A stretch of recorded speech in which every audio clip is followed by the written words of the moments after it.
Well, I got to thinking about this morning, and I said, wow, today is the Cape Fear edition of the conference because all of our presenters reside somewhere along the Cape Fear, most of them in the lower Cape Fear, but certainly one in the upper Cape Fear as well.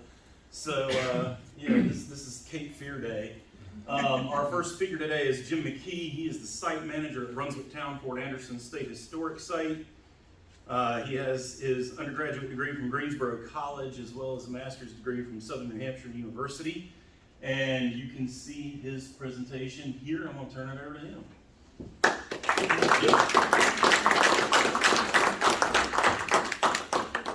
Clap now, you haven't heard me speak. I do have a question for the staff. Who turned me on this morning? Upstairs. The video. It wasn't me, but I did it all week. Okay, thank you. Yeah, for those of you who don't know the inside joke, if you go upstairs and listen to the video of the mountain howitzer, they have to listen to me all day long. So I'm pouring me just water, but Yeah, right. You still didn't explain the inside joke. And on the Canon video, he's the gun commander, and so he's the only one with a speaking role, but the joke around here has become, did anybody turn on Jim McKee this morning? Anyway. well, yeah. Well, no, how many of y'all know about the War Jenkins here? Or even a little bit? Well, of course you do. Well, good, because then I can just make stuff up. Okay. Usually when I talk about the War Jenkins here, kind of like Robert Jenkins, I'm in a tavern or a bar. So I'm just going to pour me some water and hold the cup so I'll be comfortable talking about it. All right. Yeah, I don't know, man. I think you have to point it up the screen itself. Just point it at the projector. No? It worked on there. It's not, What? it's not advancing at all. Really? I would get you. I'm not making this up. I was gonna do this pretty quick, but. I don't know. We've been having so much trouble with this. This is ridiculous. There you go. Just use that. There we go, okay. There's another mark. Anyway, the War of Jenkins year, 1739 to about 1743. It's an offshoot of the Peace of Utrecht from 1713, Queen Anne's War, or the War of Spanish Succession, which gave us the golden age of piracy. It gave us the assault in South America, which allowed Britain certain trade rights with Spanish South America, mainly in slaves. But what it ended up doing was it ended up promoting corruption. And so instead of trading just slaves, the British are trading everything else. And it's really crippling, over the years, starts crippling the Spanish economy. And as a result, Spanish Coast Guards start stopping more and more British ships, and tensions are starting to rise. And, well, after talking about an incident in tavern for 7 years, it turns into a war. So, the man at the center of everything is Captain Robert Jenkins. Now, Robert Jenkins was a British merchant captain. He was sailing on April 9th, 1731.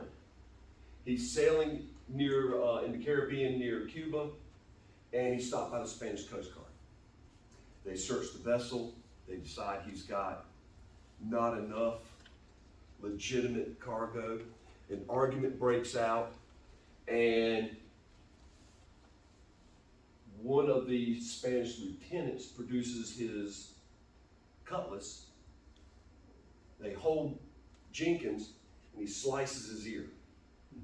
And then according to a newspaper report, another Spanish sailor comes along and yanks the ear off Ow. and then hands it to him. Yeah, not nice people. And to add insult to injury, and this is the newspaper, one of the newspaper accounts from the Pennsylvania Gazette, September 30th, 1731. Lieutenant then took hold of his left ear and with his cutlass slid it down, and another of the Spaniards took hold of it and tore it off, but gave him the piece of his ear again, bidding him to carry it to His Majesty King George. The quote that Jenkins would use, "Take that to your king and tell him that if he were here, I would do the same to him." Now, what does Jenkins do? He takes the severed ear, sticks it in a pickling agent, probably rum, and carries it around with him. Pretty much forever. He would, when he gets back to England, he would tell this story in taverns and bars all around London. And periodically he would produce the ear. Now by then it's well pickled, so it doesn't have to stay in that jar. He just carries it around either in his pocket or a haversack. And then just, yeah, can you imagine? Yeah. Anyway, Jenkins would survive that ordeal. He would tell the story in various taverns to whoever would listen.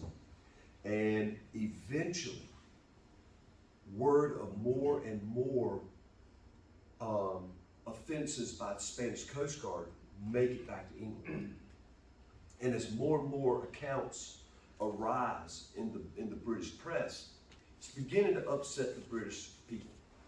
It's also getting under the burr of Robert Walpole, who is the Prime Minister and Parliament. Eventually, a committee is formed to investigate, and they call Robert Jenkins.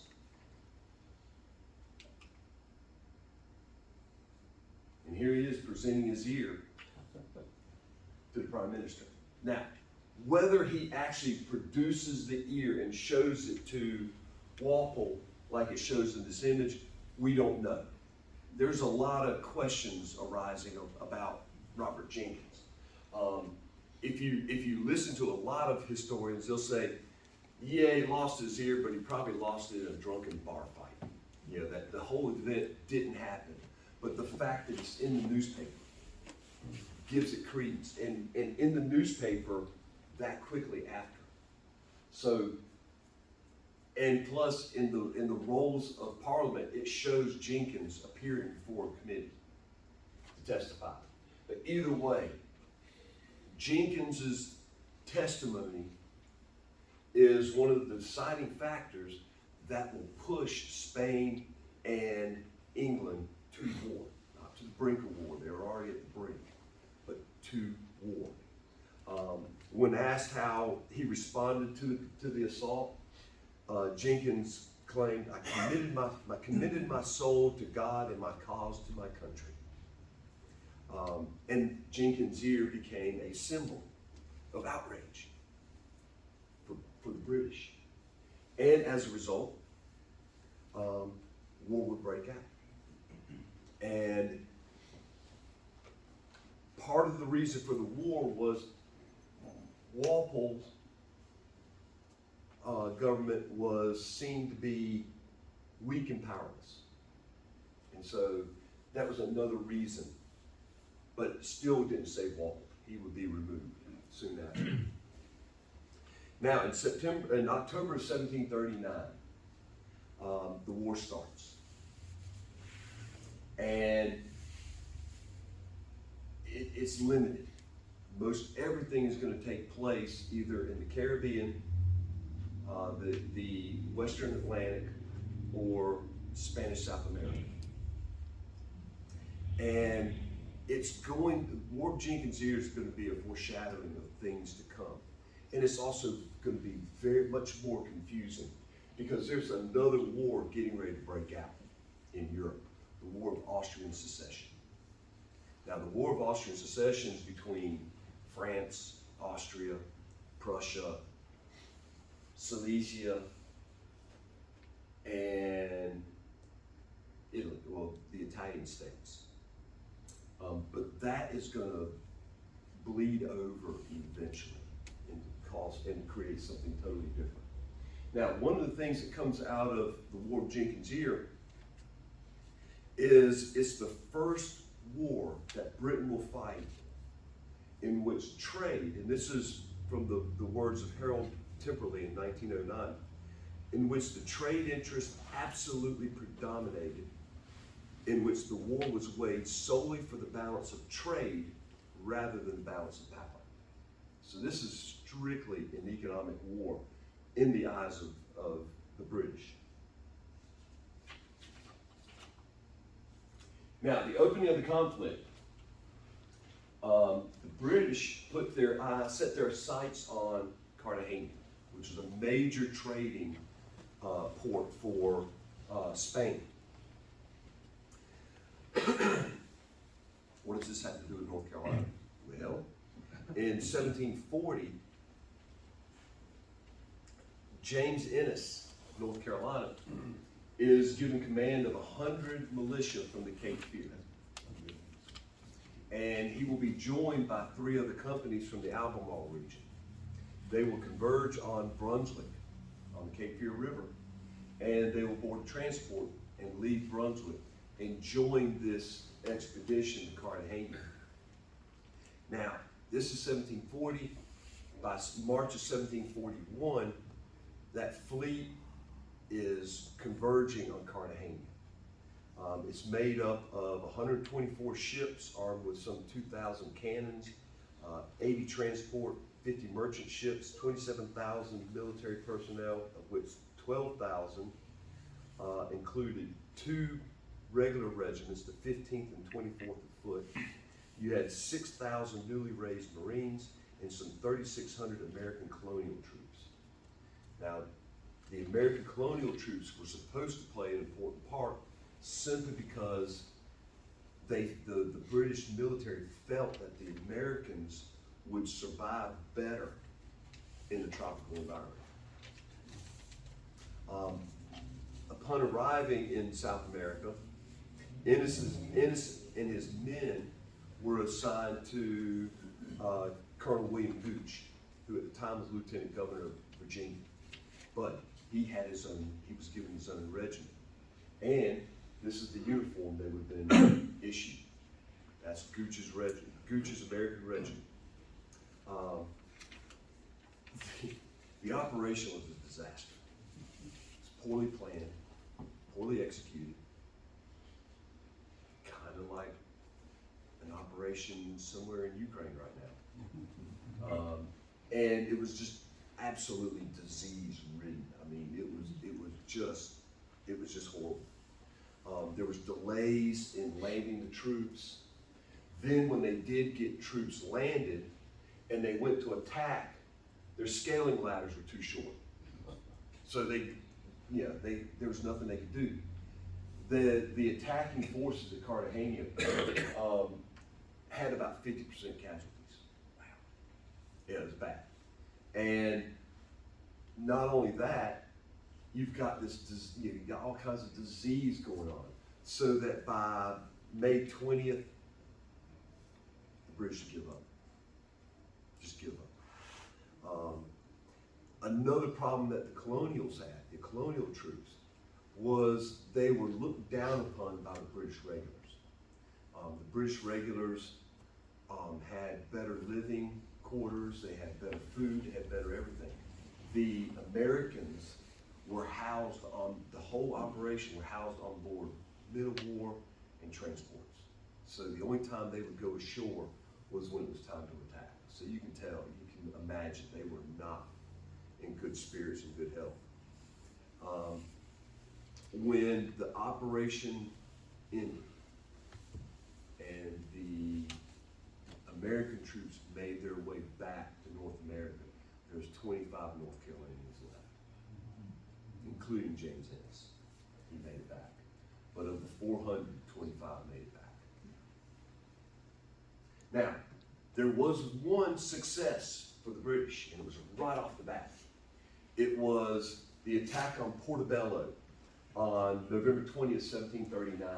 Admiral Edward Vernon went into the harbor at Portobello with 6 ships and was able to take Portobello. Now, I mention that and I show you this because this is a medallion that was struck in honor of that victory. We found one of these at Brunswick.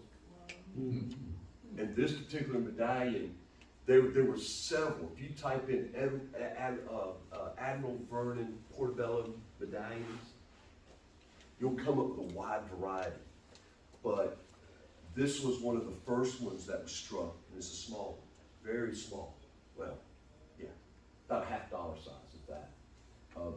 This is this is not the one that was found. The one we found was actually, you'd have a hard time seeing it. It's very worn. But this is what that medallion would look like.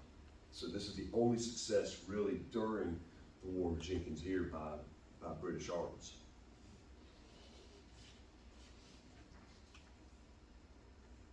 Now, for the most part, what happens in the Western Atlantic, basically the Eastern Seaboard, especially with North Carolina, is a lot of privateering actions. Starting in 1741, Spanish would start operating off of Ocracoke. They basically blockaded Ocracoke at first, capturing vessels, and then when they had no opposition, they just landed and set up a little tent city of about 100 men and lived out there on Ocracoke for a couple of weeks until the North Carolinians outfitted a privateer named the William with about 100 men. And she came in, and when she made her appearance, soon after the Spaniards packed up and left. So that's about the extent of 1741.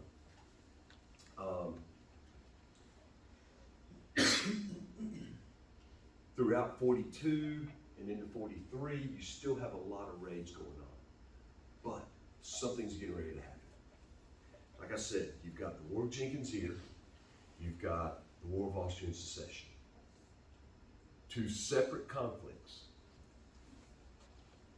But what's getting ready to happen in 1743 is like a mini sun going down and just all these conflicts are going to implode. I know that was bad. I should have said that.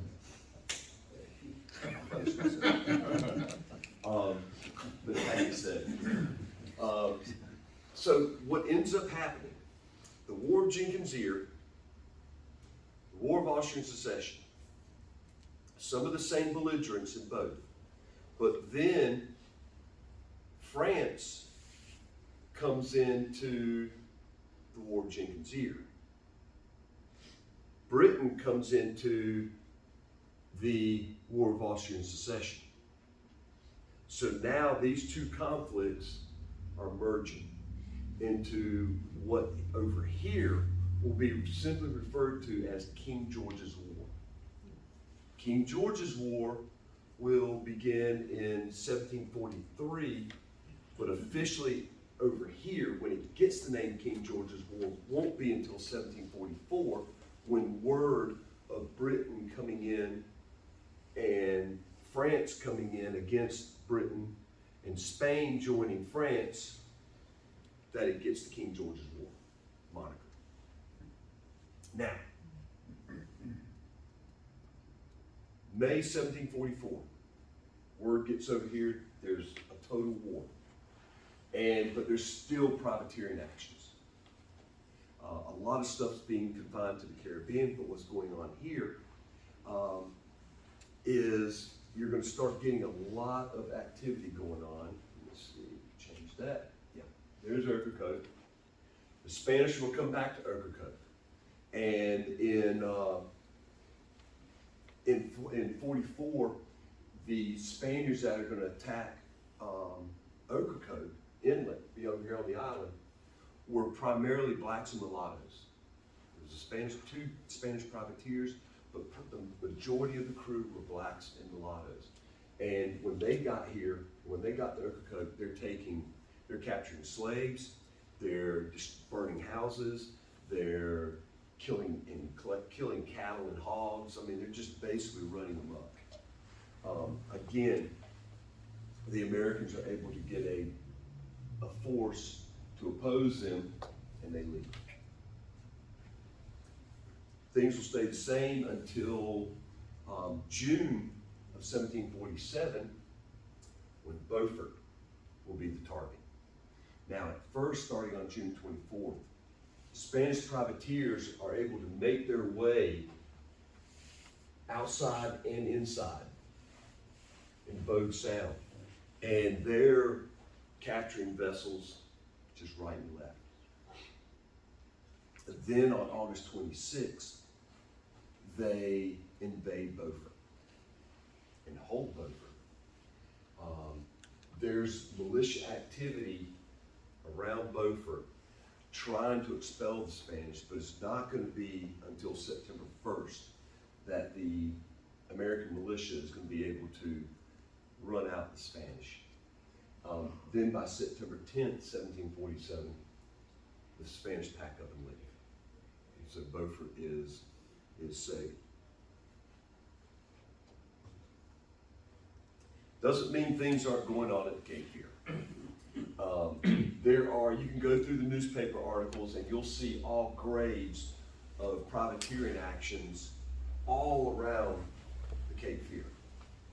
The Cape Fear, by this point, this is what Cape Fear looks like. There's one way in, one way out.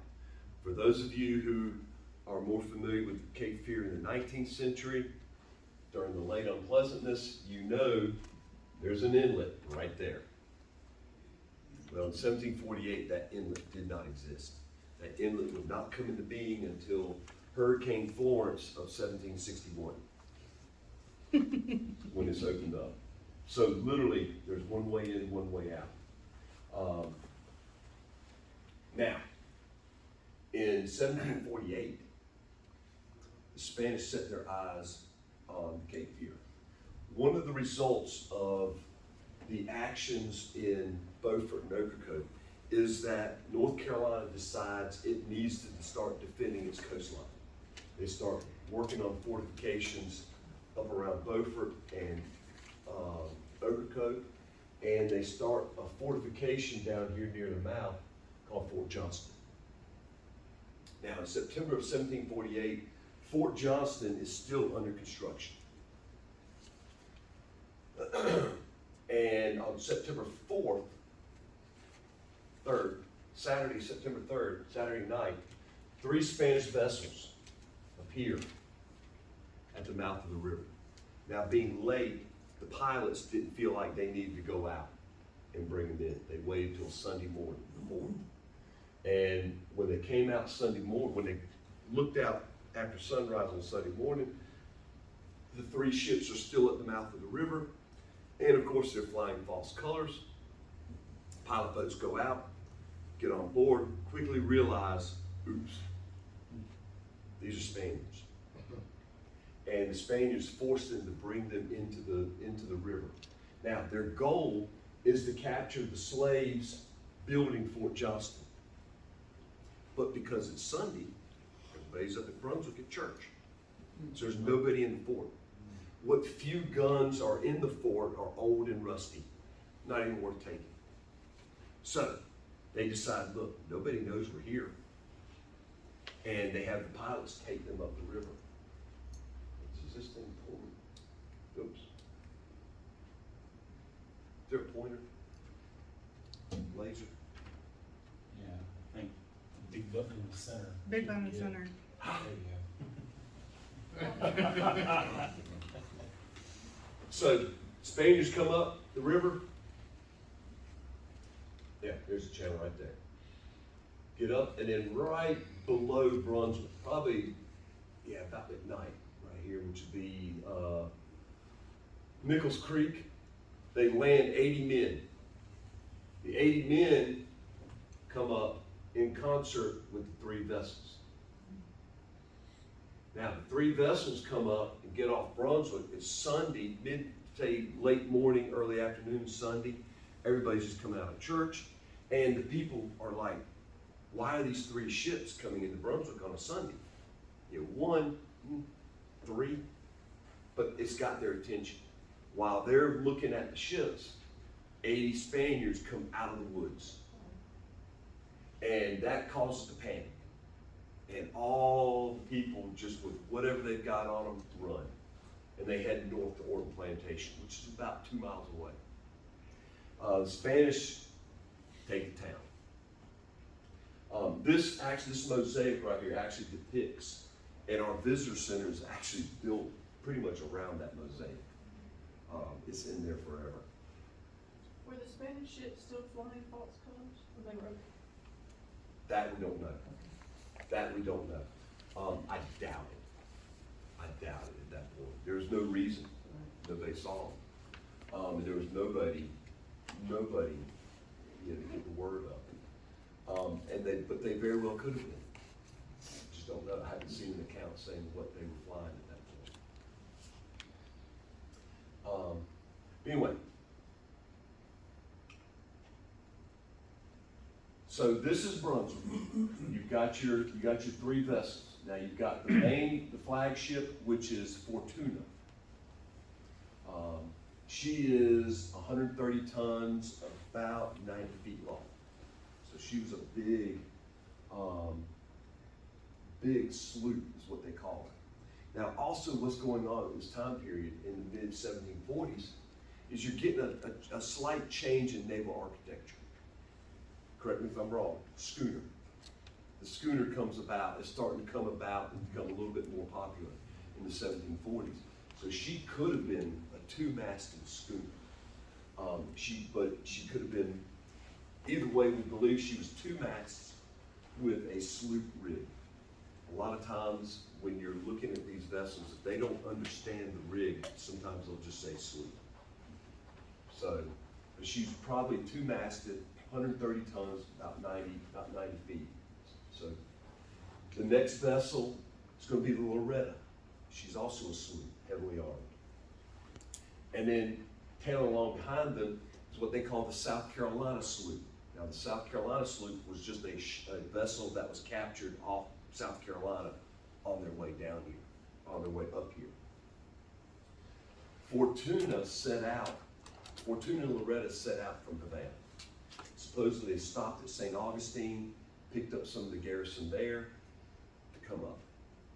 Prior to them coming into the river, they were up in the Chesapeake and Delaware, attacking the Jersey Shore, and she was part of a bigger squadron.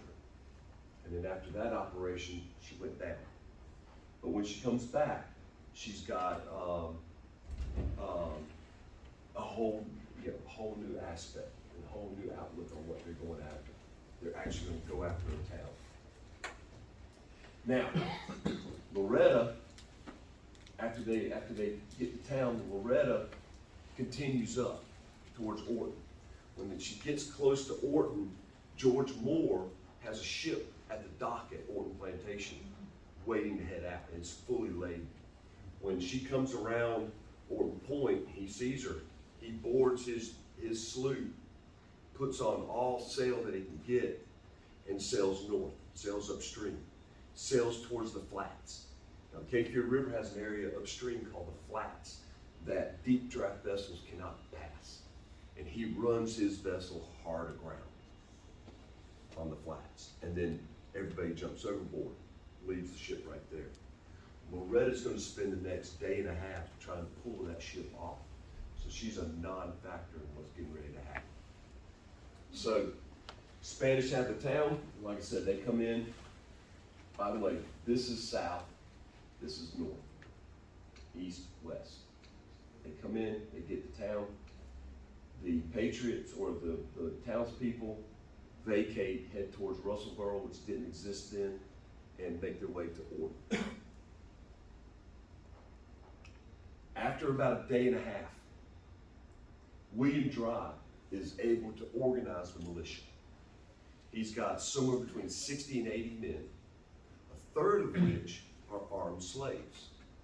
Now, the militia laws in North Carolina back then stated that all males 16 to 60, free and enslaved, were required to serve in the militia at least 4 times. When you show up, you pretty much have to bring a gun.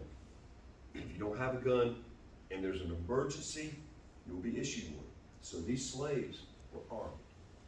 And what Dry does is he comes in and he surrounds the western section of the town. Now, he's got to figure out what's going on inside the town, so he sends his armed slaves into the town. And their job is just reconnoiter, just look at what's going on, report back if you find anything. So they go all through the town, and they don't find anybody. You know, there's nobody in town. But they note that in front of every building, there's a couple of piles. Probably one to keep, one to burn. But they keep going, and they get down here to William Dry's Wharf. And that's when they see the Spaniards. Now, according to the account, it says the Spaniards, numbering 80 or so, were packing beef and supplies and being very negligent.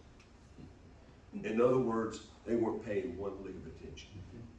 Now, this is William Dry's Wharf now. We found it.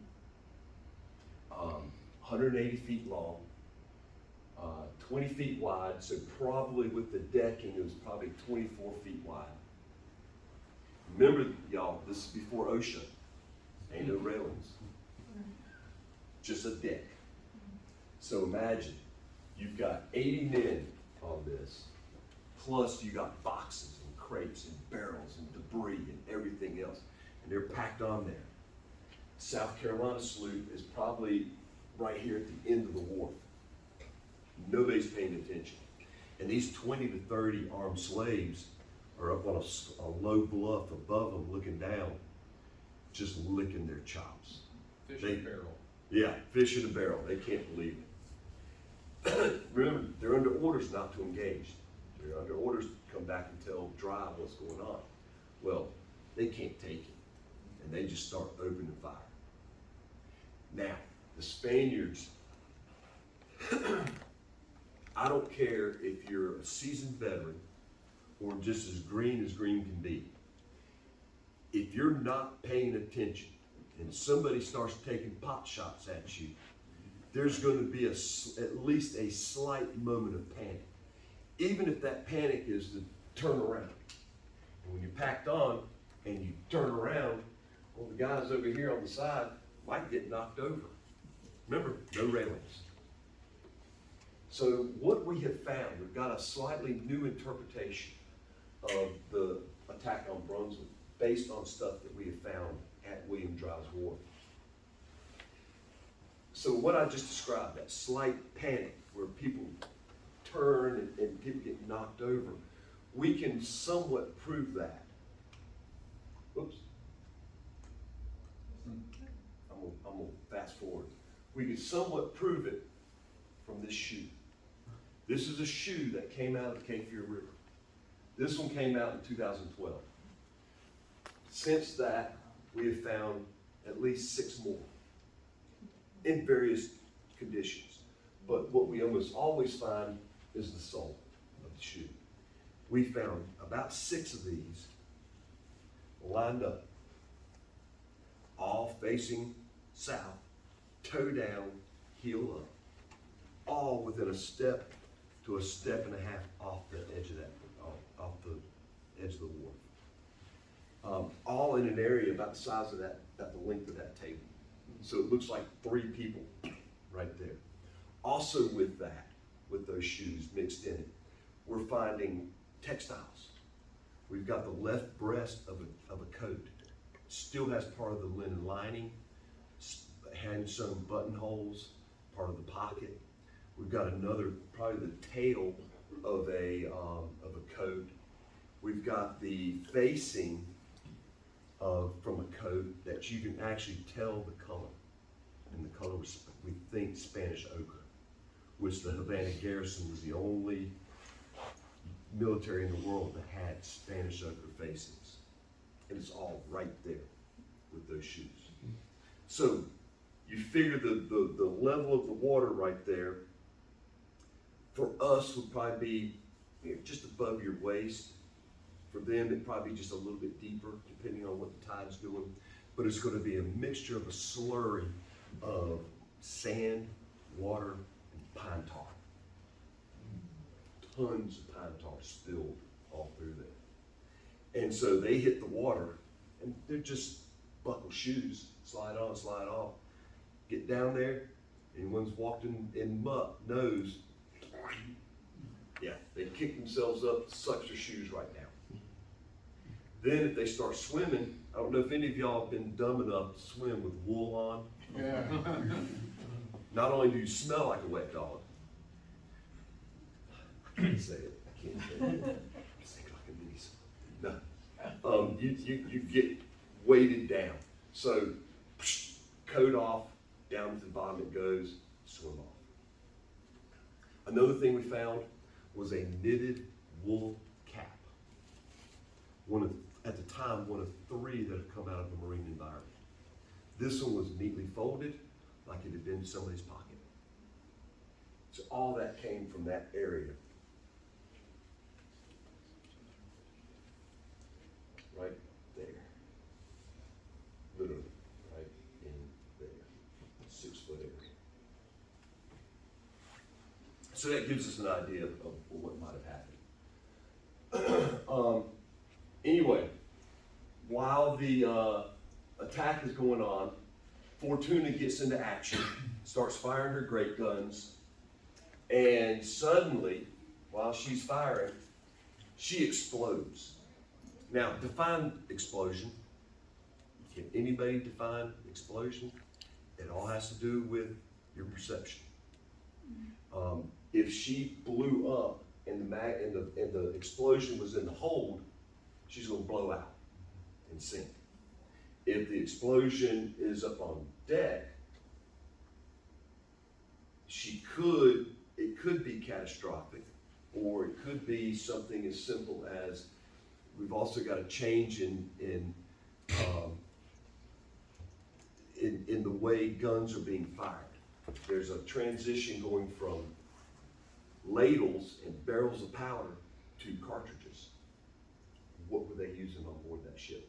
If they're using ladles, I don't know if y'all have ever tried to load a cannon with a ladle. You got the gun, you got a barrel of powder right here, you've got a ladle on the end of a long staff. Put that in the barrel, scoop up a generous portion of powder, you've got to turn and insert that down the barrel. Turn it, dump the powder, come back. How's a ship in the 18th century propelled? Sail. Wind and sails. Plus it's rocking. Bring it up, rocking a little bit, wind, blowing powder. You're doing this, spilling powder. Get to the muzzle, spilling powder. So if they're using ladles, there's powder all over the decks. And they're firing their cannons. Now what happens if one of these cannons has an oops? Gets a boo-boo, blows the muzzle out, and a hot piece of metal comes down into one of those budge barrels. I don't know if y'all have ever seen a barrel of black powder blow up. Yeah. I have, because I had to see it. Granted, it was a little barrel. It's impressive. Nice loud noise and a big mushroom cloud, but it shoots burning powder everywhere. The rigging is all coated in pine tar. The sails are flammable. I mean, everything on deck is flammable. So what we speculate is you've got a wildfire on deck. And so immediately everyone over the side. And again, if they're wearing wool, they get in that wind with that current, they're drowning. Almost all the officers were killed. Ship's dead, she drifts. Literally, you read the accounts, before the Spaniards were even gone and the fire's out, people were clamoring on board that ship to strip it. And one of the things they got was this painting of Eke Humba. It is actually in St. James Church in downtown Wilmington. And as impressive as it is, it's only what, about that big? I mean, it's a tiny little It's a small. Is it bigger than, I thought the reproduction was big. I thought the original was small. No, it's big, okay, never mind, scratch that. But that's the painting, came out of the captain's cabin. If that ship blew up and sank, probably wouldn't have that. Another artifact that we recovered, we can't say for sure it's from the Fortuna. That's gonna be his job. Stephen's job. When they dive next year in the river, this cannon, 6-pounder, right now we're calling it a 6-pounder. What's interesting is the muzzle's blown off. And it was found in the vicinity of a wreck that could possibly be the Fortuna. Could possibly be the Fortuna. But again, still a lot of information that we've got to glean from that. But bottom line is, with the explosion of the Fortuna, that's pretty much it. Loretta, who's messing around upstream trying to get George Moore's wharf, starts hearing gunfire, starts heading back down. By the time she gets down, Fortuna's gone. She slows down just long enough to pick up survivors. And she and the South Carolina sloop and one other prize make their way down the river. They stop at Fort Johnston. Communications opened up because they've got some prisoners, the militia has some prisoners, and they try to do a prisoner exchange, but they just can't get the communication perfect, and they can't get the timing right for the militia to get down, and for them, they're not coming back up. So eventually, the Spaniards just sail off. And there is some debate over what happened to the prisoners that the militia got. There are some accounts that I'm trying to research that say eventually there was some prisoner exchanges, but we know some of the prisoners were sold into slavery. We just don't know who. But with that, in October, there would be a peace treaty signed ending the War of Austrian Succession, King George's War, and the War of Jenkins' Ear. Even though the War of Jenkins' Ear is not mentioned in that because it has been absorbed into the larger conflict that was known as the War of Austrian Succession, which the peace treaty of that would create the next war, the 7 Years' War, which over here we would simply call the French and Indian War.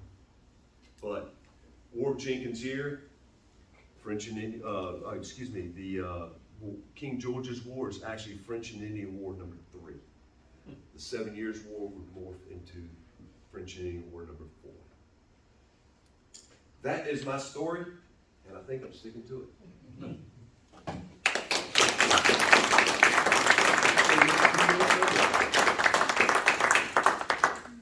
Jim, does the search for Spanish accounts of this attack at Brunswick continue? Bert Felton spent years trying to locate documentation. Yeah, Bert So does the was search looking. continue? Supposedly, there's some records at St. Augustine. There's some records in, Cuba? I'm sure there's some in Cuba. I know there's some in Spain. But trying to getting the Cuban records has been tough.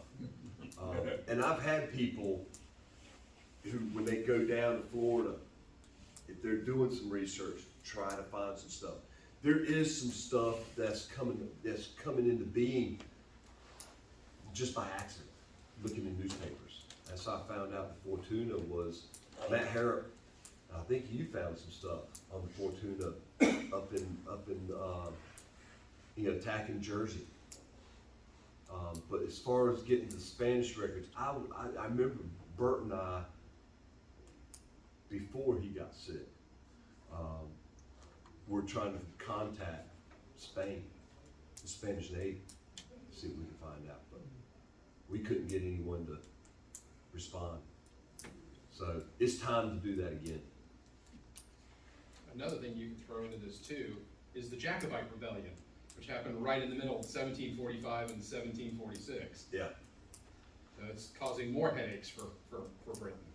Yeah, it is, but you know, they were pretty much, the nautical Jacobites were already in the Caribbean. Right. Most of them were already dead, but yeah. Sam? You mentioned several times Orton Plantation. Are you talking about the same plantation structure, or was there another site there? No, the same. When was it first established? Orton was built in 1735. Wow. It is currently the oldest private residence in North Carolina. Yep. There was two plantations out there. There was Orton, and then there was its predecessor, Kendall. Kendall was the oldest private structure, well, the oldest structure in the Lower Cape Fear for 199 years. It was built in 1725, burned in 1924. Okay, we're talking two different footprints, of course. Two different footprints, but Orton comes about in 1735, and it's still there today.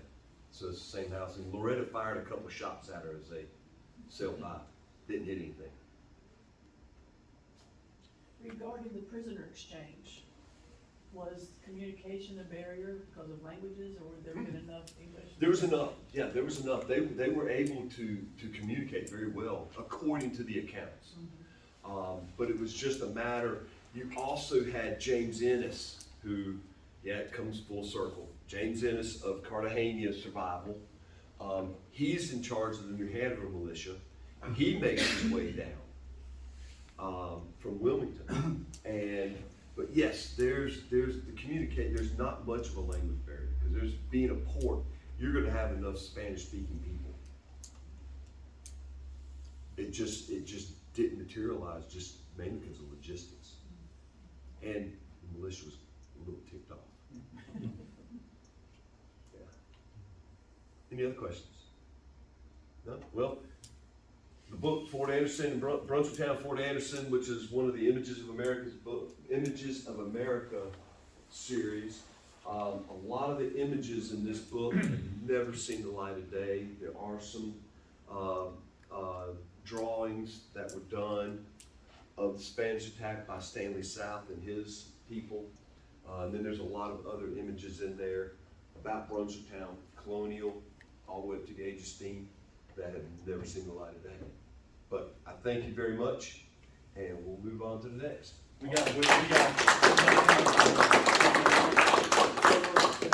Yeah, so our next presentation will start at 10 o'clock. Almost 15 minutes. Yep. Awesome.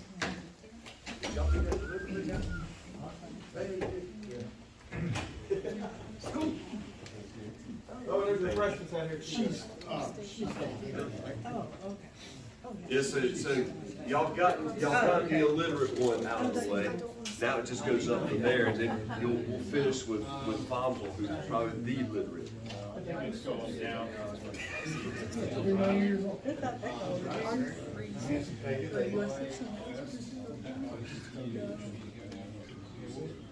Like I said, I'm used to talking about that in bars. Yeah, I think that's probably the best thing. I actually haven't given this presentation. 10 years.